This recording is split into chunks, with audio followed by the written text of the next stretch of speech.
দোয়া কবে কবুল হয় নবীজির নির্দেশনা অনুযায়ী আমল কি সম্পর্কিত? আসসালামু আলাইকুম ওয়া রাহমাতুল্লাহ। প্রিয় দর্শক, আপনারা সবাই আসসালামু আলাইকুম ওয়া রাহমাতুল্লাহ। প্রিয় দর্শক, আমরা সবাই দোয়া করি, কিন্তু অনেকে বলেন আমার দোয়া তো কবুল হয় না। কিন্তু জানেন কি, নবীজি সাল্লাল্লাহু আলাইহি ওয়াসাল্লাম আমাদের শিখিয়েছেন কোন সময় কোন অবস্থায় দোয়া করলে তা আল্লাহ সবচেয়ে বেশি কবুল করেন। রাসূলুল্লাহ সাল্লাল্লাহু আলাইহি ওয়াসাল্লাম বলেছেন, তিনটি দোয়া কখনোই প্রত্যাখ্যাত হয় না: পিতামাতার দোয়া, মুসাফিরের দোয়া ও মজলুমের দোয়া। তিরমিজি। অর্থাৎ অন্যায়ভাবে কষ্ট পাওয়া মানুষের দোয়া, মা বাবার মুখের প্রার্থনা এবং ভ্রমণকারীর আন্তরিক মিনতি, এই দোয়াগুলোর মাঝে কোনো পর্দা থাকে না। আরো একটি বিশেষ সময় হলো রাতের শেষ তৃতীয়াংশ।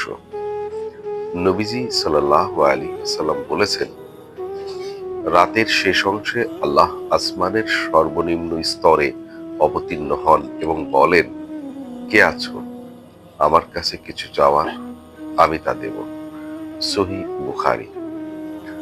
অর্থাৎ যদি আমরা ফজরের আগে একটু সময় উঠে হাত তুলে বলি, হে আল্লাহ, আমার দোয়া কবুল করুন, তবে আল্লাহ নিজেই সেই দোয়া শোনেন।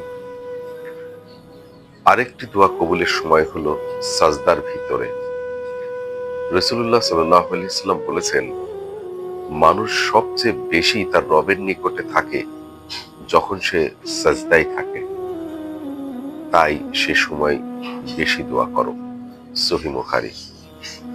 তাছাড়া আজান ও ইকামতের মাঝে, জুমার দিনে আসরের পর থেকে সূর্যাস্তের আগে এবং রোজাদারের ইফতারের মুহূর্তে, এগুলো দোয়া কবুলের বিশেষ সময়। প্রিয় ভাই ও বোনেরা, দোয়া শুধু চাওয়া নয়, এটি আল্লাহর সাথে সম্পর্কের প্রকাশ।